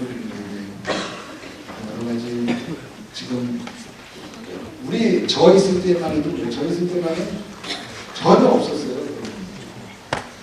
저 행정고시를 대학교 4학년 때 그렇지만 저 이전에 한 분 딱 저 행정학과에 나오시는 한 분 모시고 거의 없었어요. 굉장히 어렵다고 생각하고 다 안 된다고 그러더라고요. 제가 그때 고시 연구 많이 적이 있는데 거기 가니까 잘 안 돼. 그래서 하지 말라고 그랬더니 하니까 되더라고요. 저는 또 1등을 했어요. 저 그래서 우리나라의 이 얄팍함에 대해서 얼마나 공부를 다 안 하면 외대 영어과 1등을 하냐. 서울법대 상대는 어디 갑니까? 별거 아닙니다, 여러분들. 여러분들이 지금 다른 그런 소위 좋다는 학교의 학생들하고 여러분과의 차이는 없거나 백지장 한 장이라고 저는 생각을 합니다.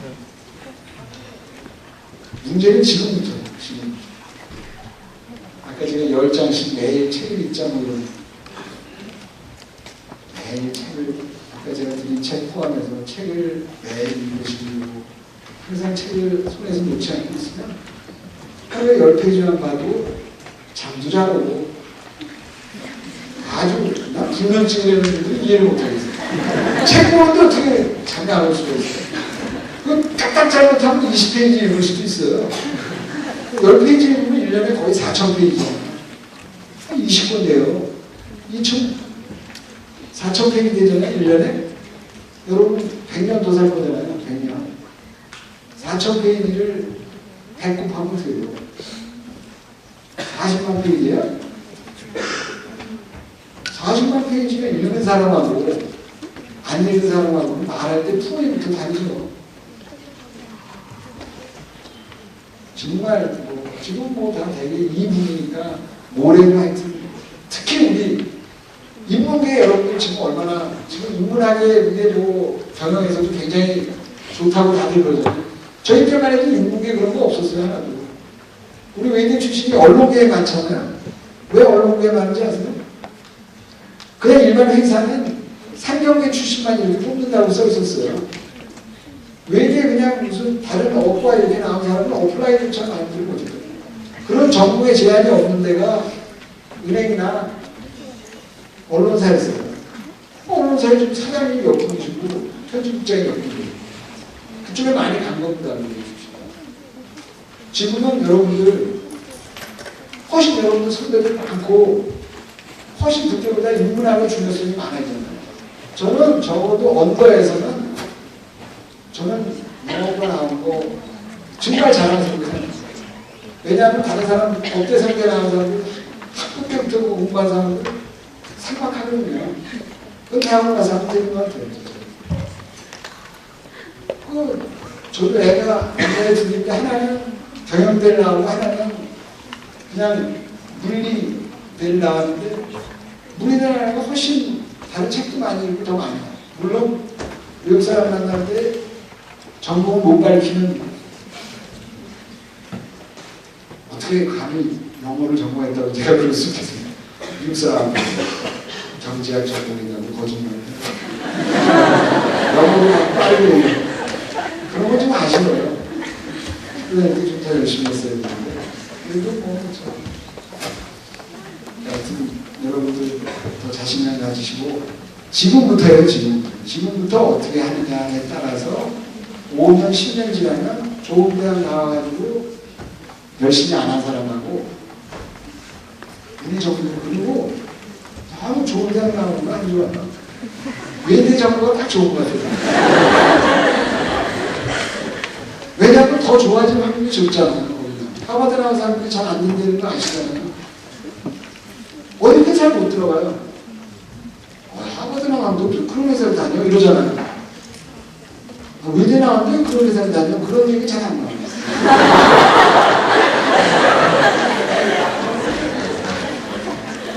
그거 여러분들 그렇게 받아들이니까 더 나아갈 수 있는 길이 훨씬 많아요.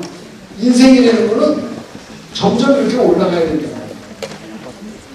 대개 나오잖아요. 그거 말콤 글래드웰 있는 거기서도 마찬가지예요. 아웃라이어도 마찬가지잖아요.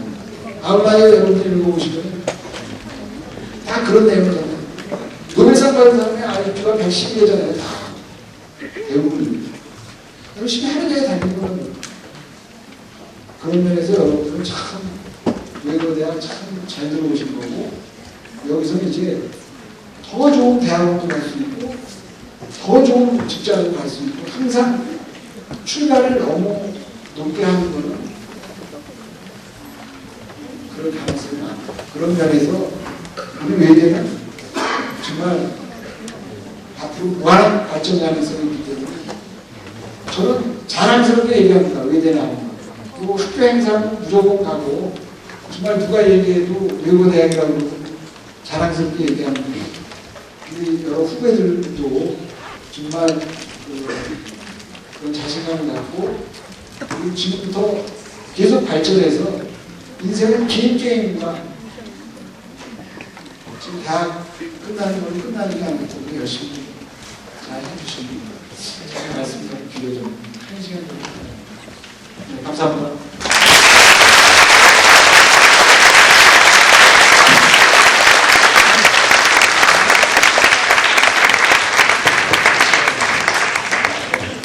굉장히 소중한 말씀 감사드립니다. 오늘 시간 관계상 저희는 이제 아쉽지만 질의응답은 3가지로만 제한을 하겠습니다. 3학생에게만 질문을 드리도록 하겠습니다. 예, 질문하고 싶은 학생은 손을 들어주시고 그리고 손을 들어주면 우리 조교가 마이크를 갖다 드리겠습니다. 질문한 학생 손 들어주세요.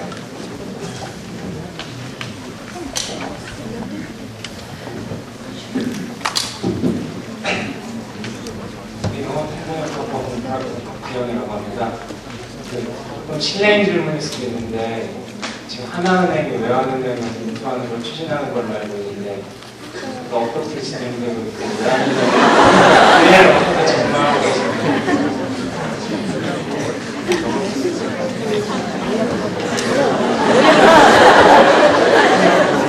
보고 하고요. 다 받고서 그러면 너무 질문을 충격이 커서 다음 주에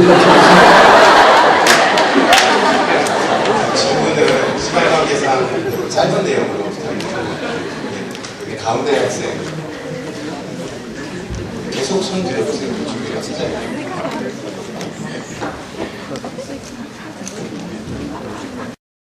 논문학과 공사학부 이원경이라고 합니다. 그 젊은 시절 때 늘 겪으면서 자기 관리는 어떻게 하셨는지 궁금합니다.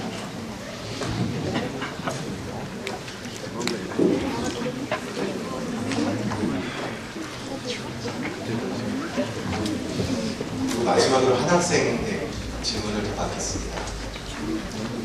네.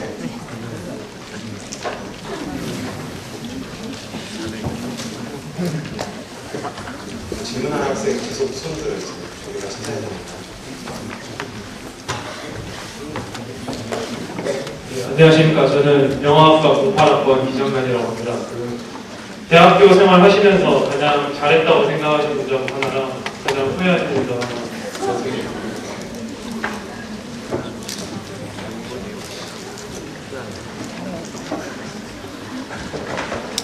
이 두 분은 제가 아까 질문했다고 굉장히 뒤끝이 있으신 분들이에요. 같이 좋겠다고 저한테 또 그러시는데 어려운 질문. 잠시는 좀 잊으려고 그러는데 그러더라고요.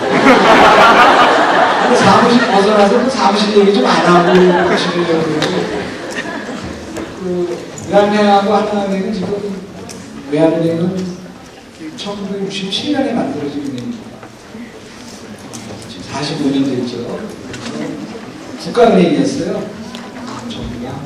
여러분들 아시지만 우리나라가 수출을 해야 되기 때문에 수출입은행을 만들고 또 수출하는데 외국화를 잘 해주기 위해서 외환은행을 만들고 너무 나라가 큰 기업이 오고 그때 60년대에는 우선 기업을 중소기업부터 키워야 되잖아요. 그래서 기업은행 만들고 뭐 이렇게 만들었던 게 국가은행들을. 그래서 외환은행은 67년도에 외국화 전문은행으로 만들어져서 오다가 80년대 말에 이제 정부에서 민영화를 시켰어요. 주식을 정부에서 하고 있지 않고 민간에다 팔았죠. 그러다가 그 수출입을 많이 하는 은행, 외국화를 많이 하는 은행이니까 대기업들을 많이 했죠. 대기업들을. 수출입을 많이, 대기업들, 큰 기업들 많이 했는데 IMF 때 대기업들이 많이 안 좋아졌잖아요. 현대 주거래 은행이 외환은행이었는데 이제 IMF 때 현대가 감정이 안 되고 여러 기업들이 잘못되니까 외환은행이 잘못돼서 거기에 자본금이 없어지니까 이제 거기를 공적 자본을 넣어야 되느냐 만행해야 되느냐 여러 가지 복잡한 문제 때문에 론스타라는 데 팔려서 2003년 10월인가 때 가서 올해 1월까지 론스타라는 상황에 있었죠. 그러다가 이제 하나금융 기업이 외환은행을 인수한 거죠. 5년 후에 이제 통합을 한 적이 있어요. 그래서 외환은행 들어가시면 5년 후에 어떻게 됐냐 그런 질문이 5년 후에는 이제 은행은 합쳐지겠죠. 그렇게 합쳐지면 우리나라에서 한 1, 2등 하는 그룹으로 되는 거죠. 무슨 다른 불만이 막 괜찮아요. 안심하고 들어오셨군요. 그리고 아까 말씀하신 그 자기관리, 자기관리는 무슨 의미죠? 술 먹고 그런 거 말씀드려요. 대학교 때 술 많이 먹고 그렇죠. 그때 다 막걸리죠. 막걸리나 술도 맥주는 좀 너무 비싸요. 그날 갑자기 저는 마실 때는 삐탁이라고 했어요. 삐탁. 삐탁주가 뭐 대통령이야 뭐 맥주 막걸리 마실 수 있었겠죠. 근데 대통령이 국민들이 맥주를 못 마시는 걸 아니까 박정희 대통령이 이거 하는 건 아니고 대통령이 맥주에다가 막걸리에 타서 마셨다고. 막걸리는 탁주잖아요. 그리고 맥주는 뭐예요? 삐루라고 그랬잖아요. 삐탁주라는 거는 삐루에다 탁주 탄 거예요. 막걸리에다가 맥주를 조금 하고 막걸리를 타서 대통령이 마셨다고. 삐탁주를 옛날에 저희는 마셨죠. 그 앞에 저희는 다 바뀌었거든요. 자기 관리 저는 몸이 약했던 편이에요. 그리고 잠이 많은, 지금도 저는 잠이 많습니다. 아침에 그냥 놔두면 9시 넘어서까지 자기 때문에. 근데 일이 바빠 그래서 6시 이전에는 맨날 일어나야 되는데 진짜 피곤해요. 내일 아침에는 이제 아이가 총리 하기 때문에 아침에 일본에 가야 되거든요. 여러분들 때문에 그렇게 출발했습니다. 근데 지금 다른 행정도 다 가 있어요. 이제 안 나왔습니다. 그래서 자기 관리는 자기가 스스로 젊었을 때부터 좀 해야 돼요. 자기 건강이 어느 정도. 저는 저희 아버님이 고등학교 3학년 때 저희 아버님이 47에 돌아가셨습니다. 그래서 저는 아버님이 폐암으로 돌아가셔서 저는 담배는 200도 안 됐어요. 우리는 담배에 약한 그게 있겠다는 술은 그냥 좀 먹고 담배는 담배 술도 너무 많이 시키지 않으려고 노력을 했죠. 그래서 그랬을 때 뭐 많이 먹는데 실려가고 술좀 많이 먹어서 이제 특히 직장 생활하면서는 이제 출세에 지장 없을 정도로 제 부인은 제가 술 굉장히 좋아하는 사람이라고요. 할 수 없이 먹는 건데 되게 좋아하는 척하면서 고객 만족시키면서 자기 관리는 자기 몸 같은 걸 옛날에 여러분들 피터 린치라고 있어요. 피터 린치라고 마젤란 펀드레이딩 피델리티에서 하는 마젤란 펀드레이딩에 한 30몇 년 동안 매년 10% 이상 이익을 낸 전설적인 펀드거든요.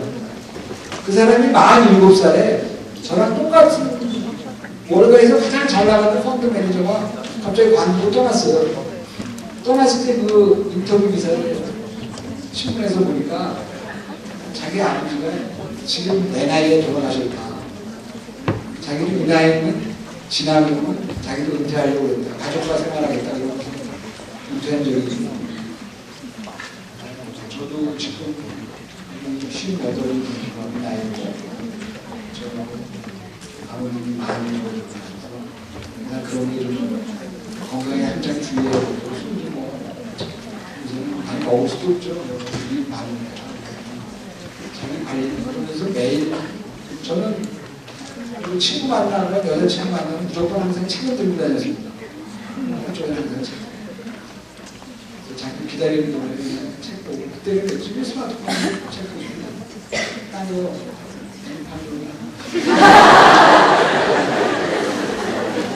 그리고 대학생활 잘하고 좀 제가 뭐 아거스 저기 와 계시네 제가 아거스 기자를 좀 했어요.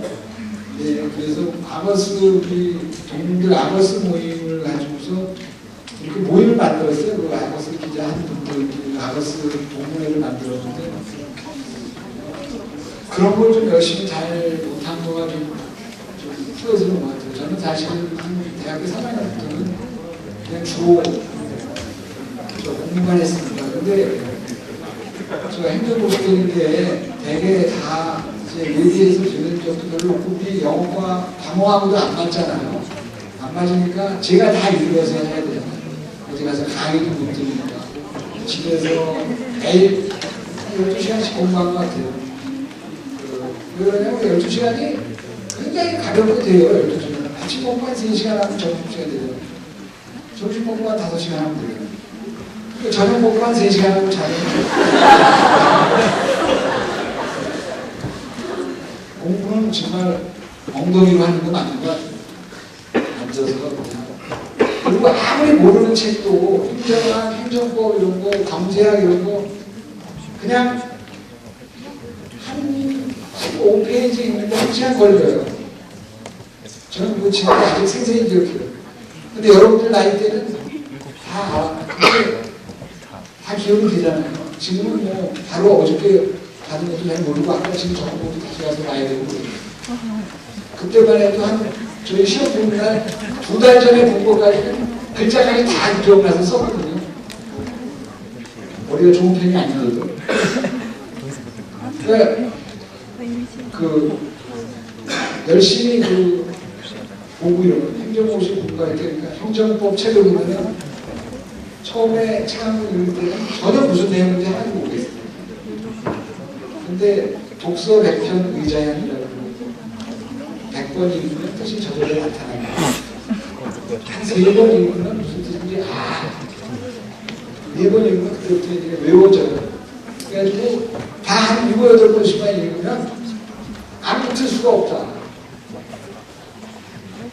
제가 경제학이 제일 우리 외대 영문학하고 경제학이 다 떨어진다고 해서 제가 4학년 1학년 때는 일주일에 2번은 연세대학에 갔어요. 제가 수의대에 살아가지고 연세대학교에 가서 연세상대에 20원씩 경제학을 들었어요. 저희 고등학교 동문들이 한두 번이 많아가지고 제가 가니까 이거 군대 갔다 왔니? 그러더라고요. 연세대학교 다니는 줄 알고 군대 갔다 왔다고 하도 많으니까 그때 제 시험 거기서 20원씩 봐서 경제학 시험도 잘 봤고요.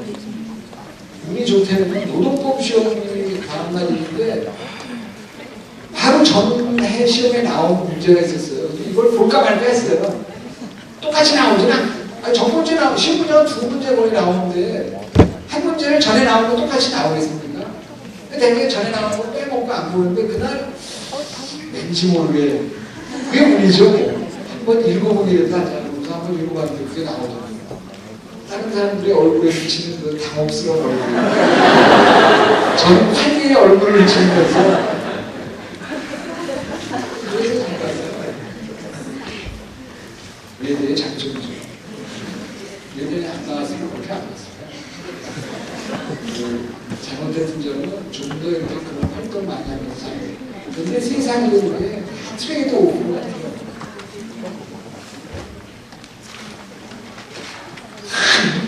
공부도 잘하고 키 커, 집안도 좋고 막 그런 남자 있어요. 한두 명 있겠죠. 뭔가 항상 완벽하면 그 뒤에는 퍼펙트 우먼이라고 그럽니다. 굉장히 안 좋은 뜻이 들어간 거예요. 제가 영어과에서 배웁니다. 그래서 연세대학교 가서 그래서 저는 기록연장 때 연세대학교에서 가서 한번 강의하라고 해서 연세대학교 학생들한테 제가 78년도에 한 학기 여기 몰래 들었다. 그래서 시험을 잘 봐서 공무원을 했기 때문에 공무원 배운 거를 여러분한테 돌려드리는 게 연대에 대한 법적, 도덕적 의무라고 생각해서 왔다고 해요. 저기서 여러분들 같은 두 가지 사이에 잘 조화를 이루는 것 같아요. 제 친구 하나는 이제 너무 돈인데 공부를 좀 학교에 잘 안 오고 많이 밖으로 다니셨어요. 그 친구가 학교만 시험을 보는데 영어 회화 시험이 있었는데 그때 저희가 회화에서 배웠는데 그 10회 저희 영어 회화거든요. 얼굴이 왜 빛나고 있잖아요. 몸도 있어요. 아이들 몸도 있을 거라고 이제 제 친구가 시험 보고 나오더니 영구야 내 얼굴이 왜 나 기니? 그래서 why the whole face? 그래서 no my face is round 그랬는데 빵점 그냥 야 너 왜 아프다는 거야. 아프냐고 그러는데 안 아프다고 그래야지 얼굴이 죽는다고 그래. 그 친구가 요새 와서 얘기했어요. 역시 평생 살아보니까 공부를 열심히 해야 대학에서 공부를 열심히 해야 되겠다라고 저한테 얘기하거든요. 너 그렇게 학교 다닐 때 몇몇 학생들을 열심히 하는 애들이 결국은 많은 사회에서 활동을 하는 것 같은데 내가 좀 그랬다고 그 친구가 그랬어요. 도움이 되는 말씀은 아니지만 학교는 학생이잖아요. 공부를 많이 하시고 왜냐하면 이 대학교 4년이 왜 있겠어요? 이 정도는 알고 있어야 세상 살아가는데 무엇을 하든지 도움이 된다는 것에서 만들어진 우리 보편적인 어떤 이유의 그것 때문에 만들어진 거죠. 그러니까 여러분들 잘 그래서 하시고요. 오늘 제가 너무 우리 후배들하고 좋은 시간 나눠서 저 개인적으로 굉장히 입에 달린 소리로 하는 게 아니고 정말 반갑습니다. 저희들이 1년에 한 번 정도는 있는데 온천 때 여러분들 주무시지도 않고 지금 지금부터 사실은 반짝반짝해지는 시간이죠. 저희 애를 보면 그러더라고요. 저녁 때 일어나서 나갔다가 새벽에 들어오고 그래서 미국에 보냈더니 미국에서도 또 미국에 보면 되는 아침에 일어나서 또 하지 않겠냐 그랬더니 미국에서도 한국 시간을 늦어요. 거기서 또 낮에 자고 있고 다시 내려오고 여기 가서 또 여러분과 즐거운 시간 감사합니다. 오늘 여러분들 여기 참석하신 여러분들 원하시는 분들이 반드시 이루어질 수 있다고 확신하시고 항상 긍정적으로 어려움이 오면 그 뒤에 반드시 좋은 일이 기다리고 있습니다. 저는 좋은 일이 있을 때 걱정이 많이 돼요. 그럼 그 뒤에 안 좋은 일이 반드시 오게 돼 있잖아요. 오히려 더 힘들 때가 되게 편해진 일이 있는 거라고 생각합니다. 많이 내시기 바라겠습니다. 감사합니다.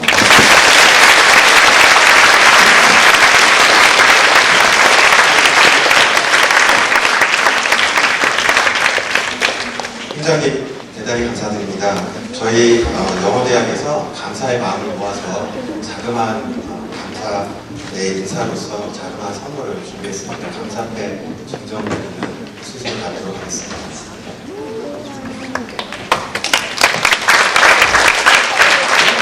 감사패 드리기 전에요. 윤영우 행장님을 하면 반드시 같이 소개해드릴 분이 한 분 있는데 동생분이 윤강로라고 하시는 분이세요.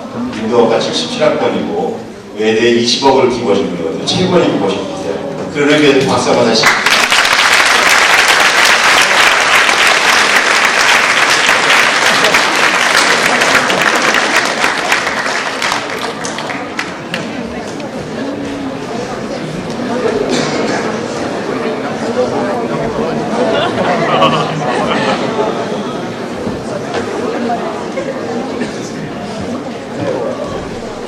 감사패 증정식이 있겠습니다. 감사패 외환은행장 윤용로 영어과 74학번 귀하께서는 한국을 대표하는 외환은행의 행장으로 국가경제발전에 앞장서 오신 한국외국어대학교 영어대학의 자랑스러운 동문이십니다. 영어대 동문특강의 특강자로 인생의 귀감이 된 소중한 교훈들을 담아 특강을 해주셨고 언제나 모교 발전에 헌신적인 노력을 해주시어 영어대학과 모교의 발전에 크게 기여하셨습니다. 이에 감사의 뜻을 담아 이 패를 드립니다. 2012년 10월 10일 한국외국어대학교 영어대학 학장 박정훈 축하드립니다.